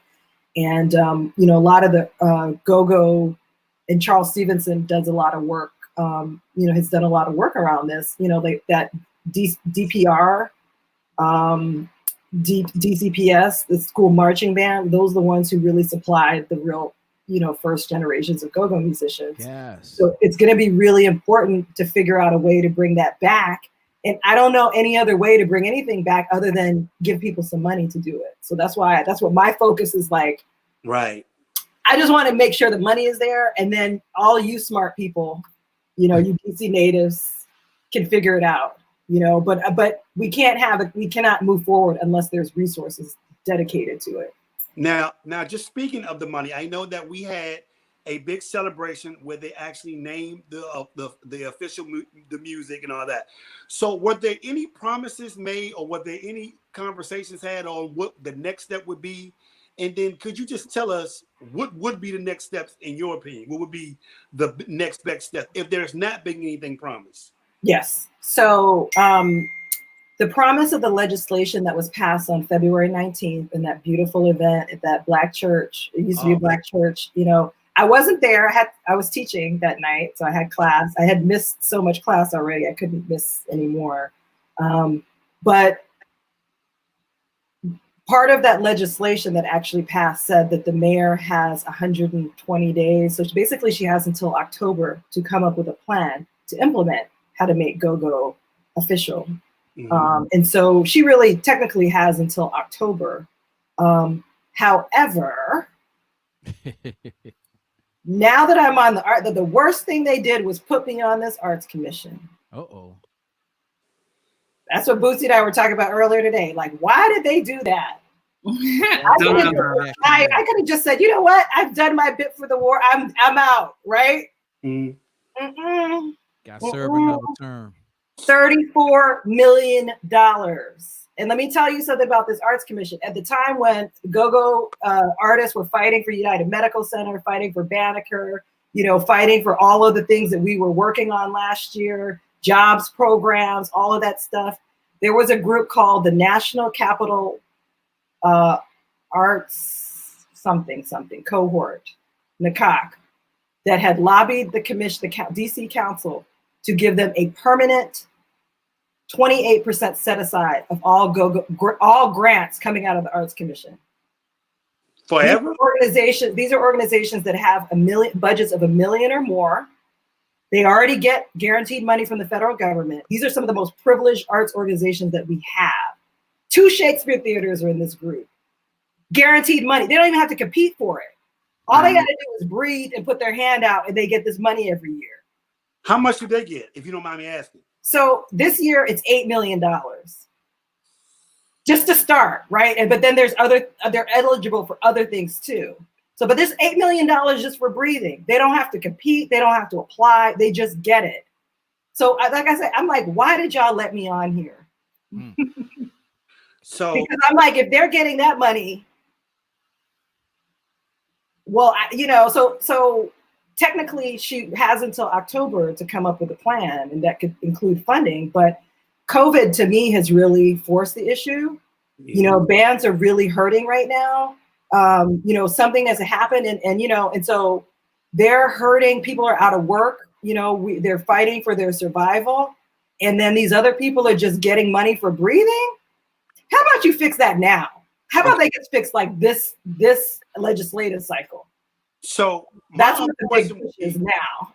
So I think my question to that would be, out of all the years that the DC Arts Commission has existed, has there ever been any grant money given in the cause or the name of go-go that you know of? So I think that Chuck may have had something at some point, but I'm actually not sure. I actually think Chuck was a National Endowment for the Arts fellow, but possibly Chuck Brown. Charles Stevenson was on the Arts Commission. He was the chair of the Arts Commission in the 90s. He used to give money to, he would support things like something Fest. Unifest. Thank you, DC natives. Yes. He would that was the way he was able to get some money to go back then. But the first thing I did as soon as I got sworn in was I said, hey, so first I'm the chair of the ad hoc go-go committee. So I have a whole committee that's supposed to be figuring out how to, implement this law as well. But the other thing I did was I said, I need all of the go-go funds. And so they said, but I'm still waiting. It's been like 4 months. And every couple of weeks I say, yeah, I need those. And so now I just say, hey, well, you haven't given me any answers. So that means that there hasn't been any, just as I suspected. There has been no money for go-go. So in the 40 years of this department existing, there's no paper trail of any notice that they've ever donated to go-go. Yeah, all I know is Charles told me about Unifest. And then I think there was another artist, and then so one of the things that I've been told is that, first of all, I just haven't got an answer, which is just one of the things that are quite puzzling about my time there. But the other thing is that, sometimes they say, well, we don't actually keep track, and I'm like, well, now is a good time for you to start keeping track. So, so they know how much money they're giving to Shakespeare, but they don't keep track of how much money they give to go-go. Is that correct? Yeah. I mean, of course, it's beneficial for them when they need us for their causes, but when we need it for our own, it's a problem.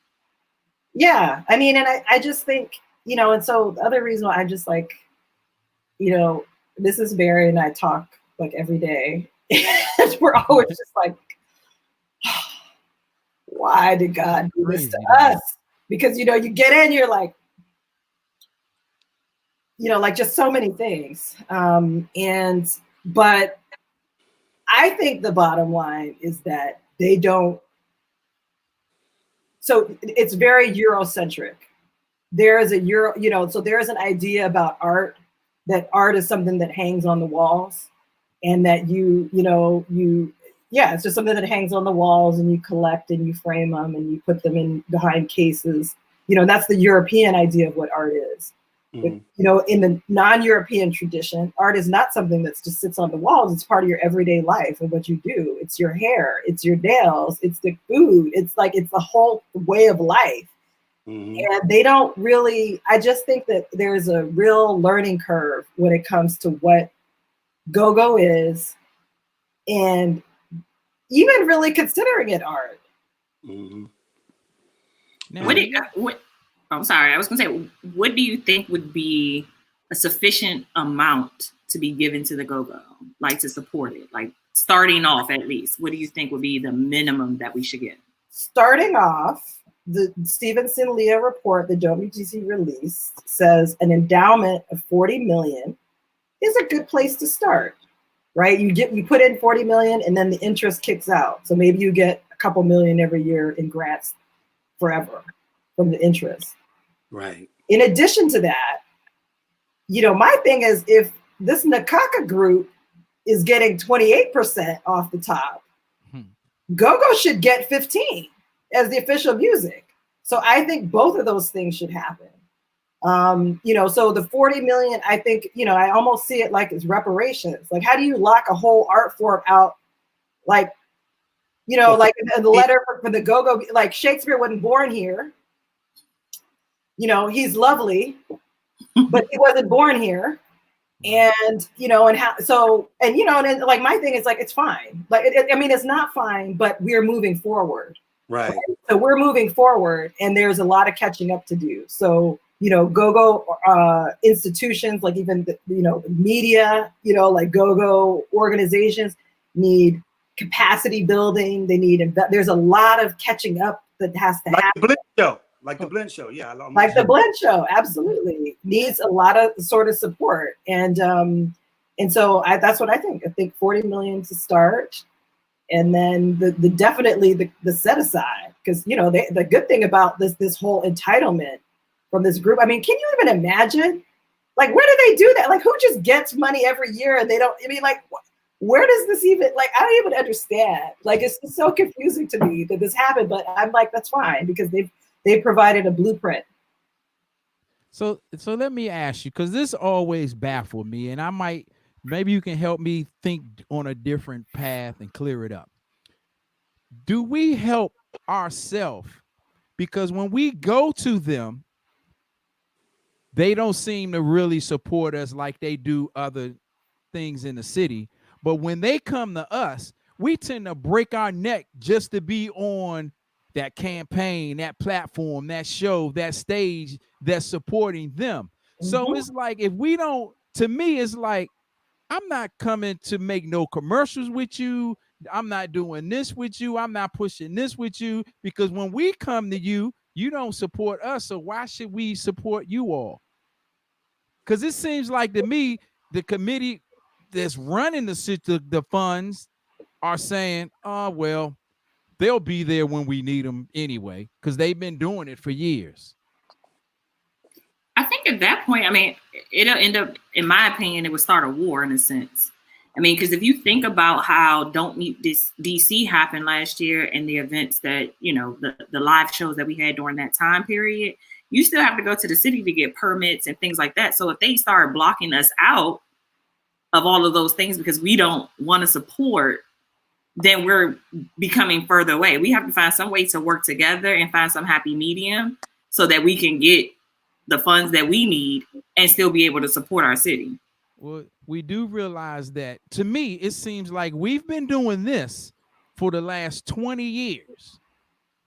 Like, when they call, we come running, because whoever they call, they are excited to be on that card, that show, that stage, that campaign, that platform.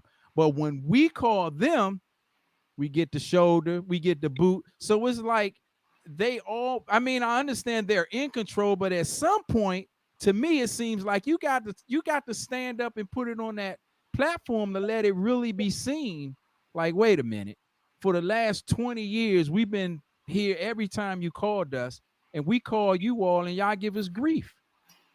Well, I think, the whole thing about it is that everybody who feels cynical about this legislation and whether it's going to mean anything, you absolutely have every reason to be cynical and to feel jaded about it.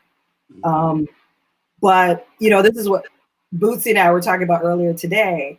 I think also, like, for those of us who've grown up, working class, middle class, it doesn't feel right to ask, for money. Like, it doesn't, like, it's just not like it's not something that feels right. But let me tell you, rich people have no problems demanding money and getting it, feeling like it's about entitlement, So to me, it's sort of like right now, this moment that we're in, it's just sort of like handed on a platter. Like this Nakak group, with all of their privilege and their audacity, they have handed us a blueprint for going in and saying, this is what we deserve. This is what we're entitled to. And the thing that's gonna, but you just can't let up. Right. And when the call goes out, you got to be ready to follow through and keep the pressure on. Right. And I saw somebody comment about the permits. That was a beautiful thing about Don't Mute DC, and that was sort of the loophole, is that if it's a political, it's speech, it's protected, right? So if you're mixing music with politics, it's protected. So that's kind of like the little, Didn't know that. Yeah, that's kind of how we were able to kind of, but that doesn't mean you can just, you still can get arrested and your people can still get arrested. So you have to work with police, and you've got, you do have to work with them and all of that. But, but the COVID thing is a thing that's kind of made, like it's very difficult to make noise and make a political, make it the sort of spectacle that you really need to put pressure on, when we have to follow this social distancing stuff. So I guess my next question would be, is there a plan in place right now to obtain the funds that you think should be allocated towards the go-go community? Like, is there a plan in place, and do you care to share a little bit of it with us? So nothing beyond the Kennedy Center Town Hall. So there were about 62 people who signed up and volunteered to be part of the Make Go-Go Forever Task Force. There's a woman so there are people who were there who are continuing to do organizing around that. Michelle Blackwell and Big G are, they're sort of like heading that up, and then as well as, they're getting some administrative and other support, from us and other places. Frank Sirius, Scooby. He has a nonprofit called the Go-Go Collective. That's a place where some of this can go. So this is the question, is where would the money go? And that's what I'm saying, is that I think the way that endowments work is that you have to apply for them. So, what the first step is the money has to be there. And then you decide, well, what are the categories? And so in that How to Make Go-Go Forever report, we took a stab at sort of like organizing, like, okay, and working with musicians. So what are the core elements of go-go that would need to be supported, that would need to be sort of represented moving forward? But all of that is sort of up for grabs. And so one of the things the way I explain when I talk about a go-go endowment is it's sort of modeled off the National Endowment for the Arts and the National Endowment for the Humanities. These are something that were established in the 60s, and they basically, because the money comes out every year, people do it every year, right? So people are like, what are the humanities? Most people don't even know what that is. Wow. It's hard for me to even explain what it is, really, and I'm a humanities scholar. It's really anything that has to do with human blah, blah, blah, but people do it every year because they can get a little grant for $500 or, whatever to do it. And so that's what makes it a sphere of activity. So basically you have to set up a competitive process for being able to apply for the money under an endowment. So it's not earmarked to anybody. So I just identified a couple places there. I'm sure there are other nonprofits that are, that would probably spring up, if you have money that's dedicated, you'll have other people who will sort of spring up. But, we're just sort of thinking about creating a structure that will give it some legitimacy, and that means you got to start with the people who are there. Like, they have to be the grants committee. Right. Y'all have to be the grants committee. People who've been it, who have demonstrated commitment over time have to be the ones making decisions about who will get the money, moving forward. So, Right. Like I say, it's a lot of stuff, but there's a lot of more work to do to kind of figure out the details. But I just think that we're starting conversations from the wrong perspective if we're not starting with the money. So how do we get the money? Like, anybody that may be watching the live stream or individually that may be a part of the community or just a fan of GoGo themselves, what do they have to do from this point on going forward so that money can be put aside for GoGo or given to GoGo, not even just put aside, but given to GoGo? What do they do from here? From listening to the information that you provided to us, what is their next step? Yeah, so I would say you could go to don'tmutedc.com. On the homepage, there's a letter from, I think there were 13 or 14 go-go bands that wrote to the council and the mayor asking for this report, the recommendations in this report to be carried out. Mm-hmm. So it would be very helpful if other people echoed that and also reached out to the council, member of the council. Echo means what? So when you say they can echo it, what does that mean? What does that You look say like? the same thing. Okay. You say, yes, let's, these reports. So the report is actually on the homepage too, the Stevenson-Leah report. Okay. On how to make GoGo official.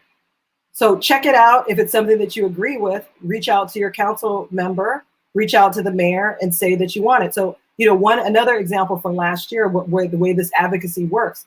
Remember, Sankofa was in major trouble. You guys remember that?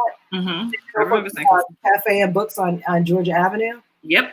Yeah. They were in a world of hurt because their taxes were just they couldn't, it was almost like they were not going to be able to survive. And so there were sort of noises around helping them. Right. And so even the owner, I was talking to the owner, Shirkiana Jarima, about this. We were on a radio show together. She was expecting maybe in the next legislative session that they got something like 5,000 emails from Sankofa supporters to members of the city council. Do you know they passed emergency legislation to give them their tax abatement worth $400,000? They wrote special legislation just for them. That's how much smoke they got from their supporters. Wow. So that's the sort of thing, that kind of pressure. That's the kind of thing that will help people. And in DC, it's relatively not easy, but we have, is it 12 or 13 members of the council? 13 and the mayor. Mm-hmm. You've got 14 people to reach out to and to call and to send emails, to leave messages, and just to continue to put the pressure on. Okay, so you say they go on the website for Don't Mute DC. Yep, it's on the page. And they take that information, and is it a share button for your city? How does it work? For those that really aren't aware of how to do it but want to support, I don't want to say dumb it down, but let's speak in layman's terms. What is the exact steps? Because some people say, okay, I go to the website, I see it. Am I supposed to share it to social media? They don't know how it is to reach out to their council members or, mayor or governor or whoever else. You could definitely share it on social media because there's a link to the PDF of the letter itself. So if you want to link to that, you could do that on it. You also, some of the go-go bands who signed the letter also have started posting. So Scooby's posted on his page, on his Frank Serious, Instagram page. I saw other bands posting, and so that's the whole thing. Is just the mayor's budget just came out on Monday, And so, you know, they just need to hear from us that it's important, you know, and it's just as simple as we want to make Go-Go deserves more than a party for being official. Right. Or do what you promised. Do what your intentions. The intentions was to fully support it from moving forward. Let's keep that moving. Yeah. So when they're sharing this post, is there a specific hashtag that should be used, or should they be using tagging a certain person? So like if I share it today, yeah, how is that being calculated as me sharing it or them seeing that I've shared it? If I'm just reposting or if I just posted myself, like is there something that I need to use so that people can, so we can get the attention? Right. I think it is Go-Go Music Collective and What About Us? Were those the hashtags? Those are the ones Scooby. Yes, Scooby had. Yes, those are the two that he come up with. So the hashtags are What About Us, Don't Mute DC, and Go-Go Music Collective. So those was the ones that everybody had shared with the letter that everybody was sharing on their social media pages. Yeah, and I think I'm with Go-Go was another one. I mean, I think everybody. I did see that one. But I think just people don't. They do listen. I mean, they do hear. So like emails really do work. Like I say, Sankofa, I think it was something like 4,000 emails that they got. So social media works. So emails will be the number one effective thing. You think everybody's? I think. Well, the beautiful thing about social is that, you know, like once you have. Okay, so say you post it and you get 10,000 shares. That's a metric.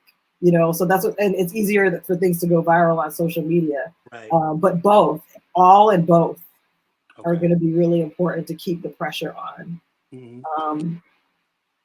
Is there an exact date that we get to know what the answer is? Is there a buildup? Is there something that we can do to remind people that this is the day that we all need to show up? Is there going to be a one event? Is there a date that we need to keep in mind?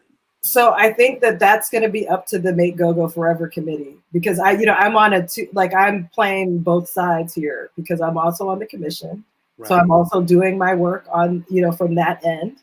And so a lot of this is going to be driven, I think, like I say, Frank Sirius has been one of the signatories and the contacts on the letter, along with the Make Go-Go Forever task force, which is led by Big G and Michelle Blackwell. And so, I think keeping in touch with them, following Make Go-Go Forever on Facebook and Instagram, a lot of information. The other thing that Don't Mute DC and Make Go-Go Forever has been doing is a lot of candidate forums. So actually, here's an action. Next week, there'll be a cultural equity forum. Ariane Datil from WUSA 9 will be moderating with all the top candidates in all of the wards that are competitive. And so, some of the questions we're asking is, what do you think is the significance of this Go-Go legislation? What do you think about, this group getting guaranteed money and Go-Go getting a party? What are so we're asking the candidates that. So, if the more people who can, sort of tune in and sort of support those, and also just ask these people, one of the things that I've sort of learned, I've learned so much about local politics in the last year. I've never been involved in it at all. I've always been a cultural person. I've never covered local government. I've never even really been in the Wilson building until last year. My daughter goes to Banneker, and I was in the Wilson building, following her because she was, they were having their protests about their building. And, but the thing that I've learned is that part of the reason why things go, and this is what I've heard from elected officials, is that part of the reason why things keep going in a certain direction for Black people is that we don't feel as entitled and we're not in their face all the time. A lot of the newcomers who've come into the city are very entitled people, and they feel very entitled to get people's, that their ideas are important, their priorities are important, and they ask, if they don't get it the first time, they go right back and they ask for it again. How about now? How about now? And so it's very easy to just give in to them all the time. And so what, a lot of us in the city, DC natives, Black people in the city need to be is more like engaged and just getting more entitled to like, look, this is ours. This isn't, we're not actually asking you for anything. We're telling you that this is what we're entitled to. Wow. And don't take no for an answer. Wow. Well, I just want to say, really, just number one, thank you for sharing all this amazing information today on our show. And we just really appreciate you taking up the fight. We know you don't have to do it, but the fact that you have decided to think, to see that we're this important and this culture is important to, preserve, is just amazing. And I just want to say personally, I'm really inspired by you. Like, you really inspire me. Your passion, your commitment to the culture in the city is amazing from somebody that's not a DC native. And I really appreciate you for that. For whatever it means. Thank you. I really do. Yeah. And I really hope that you and your Howard alumni, y'all maybe could get together, because, we all want to help. So I just want you to know that the Blend Show in general, we're all here to help. Nika has many skills on social media that she can really be active on. I have a lot of media resources. D Money has a lot of musical resources along with DJ friends. Like, whatever you think that we can help, whatever we can do to really further your cause, and you don't have to burden this whole thing, please feel free to reach out. But I would really like for you and Nika to really get together. No, I think you've helped already, Nika. You have some great questions. These are good suggestions. Thank we do you. need like an easy, we just need a button. Make it easy for people. Right. Yeah, absolutely. Like, I actually know somebody who does those in West Virginia, but I just don't. I have so much. There's just only so many hours in the day. Right. And I just think I'm doing what I can. I'm just one person. I'm doing what I can, but really it's up to the community to make a decision whether they're going to use their voice and whether they're going to see this through, and whether they're going to just not, like, forget about what happened before. Like, this is like, it's just on a platter here for us. so right. All we have to do is just keep pushing through. Part of how the Nakaka people got their deal was that they were in their face every year demanding earmarks. And so they finally said, you know what, we're just going to give you a permanent one every year because we're tired of you in our face all the time. Wow. That's how they got that. Wow. Well, Natalie, I personally want to thank you for coming on. Again, this is not your first time, but we do appreciate you coming back. And I know you have a lot on your plate. And like you said, it's not enough hours in a day. I know you mentioned a couple of sites while you were here speaking with us, but how can people reach you if they need more information about what's going on? Can you plug all that information really quick before we get off? Sure. The place that I'm on mostly on social media is on Twitter. So that's a really good place to find me. I also have my website is nataliehopkinson.com, but then most of the information for Don't Mute DC is on, like, the most important information is on the website, and then on the Make Go Forever campaign on social media. So all these forums will be on Make Go Forever DC. They'll be streamed. We have an event with another Howard alum, Ta-Nehisi Coates, on June 3rd. So we're going to do an event with him about some of his work that he did on GoGo. So like all that information is on the website and on social media. And what is your Twitter name or @ handle? Nat Hopkinson. Nat Hopkinson. All right. So people, you can reach out to her if you have questions, and you go to don'tmutedc.com to get some updates, and make sure you follow GoGo Forever on Facebook and get some updates as well. Yes. All righty. Thank you so much. Thank you. Thank you. We love you. We appreciate you. Keep up the good fight. And remember, we're here whatever you need. Whenever there's an event, whenever you need people to help round up, please call us. I appreciate you. Absolutely. All right. Okay. All right. Have a good night. Thank you. Wow. A lot of information there.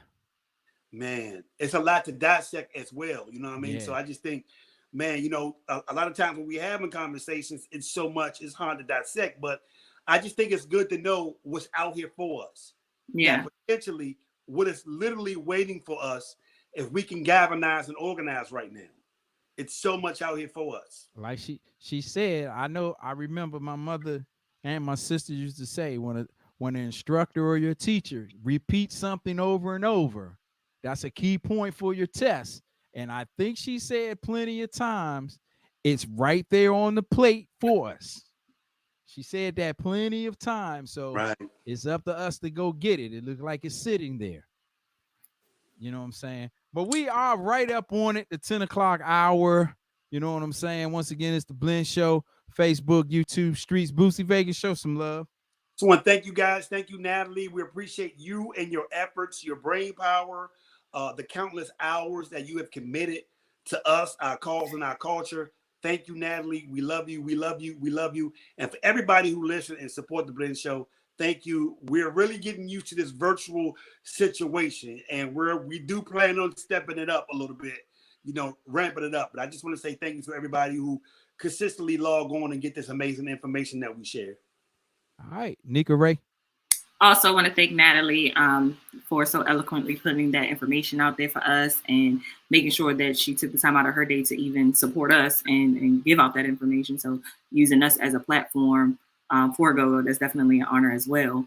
That shows a little bit of respect in regards to what we do. And shout out to everybody that tuned in and commented and everything. I know we didn't get to all the questions, but I know she did address a lot of it. I saw that Twan put up that Bo Beatty lost his mom, so definitely prayers up for them. Who? Bo Beatty. Yes, I did know that. Yes, I did. So many prayers to him and his family as well. And Black Alley as a whole. Absolutely. As E mentioned earlier, Boosie Vegas said something about us being virtual. You were definitely getting used to it. I definitely love the fact that you can watch it over and over again as many times as you need, as opposed to when we used to be on air. You didn't always get every episode. So now you have that option and you can get a little bit of knowledge as well. So shout out to y'all, my team. I appreciate y'all. D-Money. All right. Hey, look, once again, thank you for everybody, man, being a part of the broadcast, because without you, there is no us. Remember, you can always find out the latest at DaBlendShow.com, DaBlendShow.com. Check out our website. You know, as this COVID thing loosens up, we'll be out in public a little bit. You'll find us. You'll see where we'll be. You know what I'm saying? You'll see the guests that's coming on, all that good stuff right there. So make sure you check out DaBlendShow.com. Hey, make sure you go to YouTube and subscribe to the page. You know what I'm saying? Click the like button. Click the like button. Like us. Yeah, the little bell, all that good stuff. We got some things that's in the works that's going to come down those YouTube streets. You definitely going to want to be a part of. And yeah, I thank all of y'all, man. Yeah, each and every Wednesday right here, 8 o'clock. That's how we going to get it in. All right? What you got, Bootsy? I am battling Mike Thompson on Facebook Live. We're having the DJ battle. Please log in. And you know what? We might have to do this on the Blend Show's page. We might have to keep the battle, just take it to the Blend Show, and maybe you, D-Money, could be one of the we have 3. He'd be the curator. But this is going to go down. I'm going to whoop Michael Thompson and the rest of the Listen Band once and for all come Sunday. So what are you guys battling? DJ battle. We're gonna do 10 for 10 songs. So hold on. 10 songs? Are they go? It could be whatever. I think y'all trying to get kicked off, but that's just my opinion. Well, let me ask a question. Can we do it on here live? Again, it's still Facebook. It's still YouTube. You still trying to get kicked off. Oh yeah. They'll figure it out. Hey, I heard the Versus got a good one coming up. 112, Jagged Edge. Jagged Edge. The way to throw a little twist in that thing. I like that. Yeah. So yeah. All right. Hey, since you plugging, shows, catch me on DJ D Money Facebook page Friday nights. I guess it is the official Jack and Jams kickoff to the summer. That's how we're gonna get it in. Just go to DJ D Money's Facebook page. How about that there? All right. That's how we're gonna get it in. Hey, Bootsy Vegas. Wait a minute. Hold on. I feel like y'all got too much going on and I don't. I'm going to have to stop me something. I'm going to steal all y'all followers. Well, don't worry about it. I'm actually hosting TCB's virtual party Saturday. So, we know. We heard. So you could just come with me. We'll be watching Jagged Edge. Oh, yeah. Have fun. Hey, look, that's about it. Done with you, done with you. We had fun with you, we done with you. I'm just saying. Hey, done with you, done with you. We had fun with you, we done with you. Hey, Twan, thank you. Done with you, done with you. We had fun with Samuel, you, we done with you. in. Hey, done with you, done with you. Robert, we thanks had for fun with checking you, we done with you. Hey, done June, with you, thanks done for with you. checking in. We had fun Bobby, with you, always we done love, with bro. you. So, Mike, Hey, appreciate done you. with you, done with you. But, we had fun with you, we done with you. Hey, done with you, done with you. Turn your radio up. Yeah. Listen to this. Listen to this. Listen to this. Turn your radio up, homie. Listen to this. Hey, listen to this. Listen to this. You turn your radio up, cuz. Listen to this. Listen to this. Listen to this. Turn your radio up, cuz. Listen to this. Listen to this. Here Happy we birthday, go. Wheels. Hey, they need crank. They need a dog crank. Listen to this, yo. Listen to this. Come on. Hey, they need crank. They need a dog crank. Here we go. DMV. Go girl worldwide. Hey, turn your radio up. It's the blend. It's the blend. The money need to rate with the Vegas better again. Turn your radio up. It's the blend. It's the blend. The money need to rate with the Vegas better again. Turn your radio up. It's the blend. It's the blend.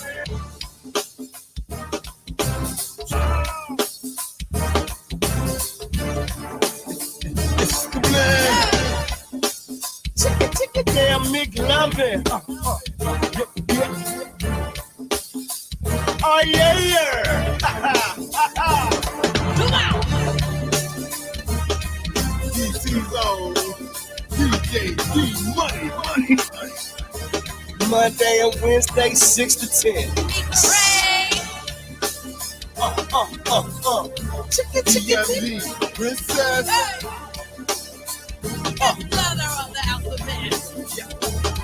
Turn your radio up. It's the blend. It's the blend. The money need to rate Booty Vegas better again. Turn your radio up. It's the blend. It's the blend. The money need to rate Booty Vegas better again. Turn your radio up. It's the blend.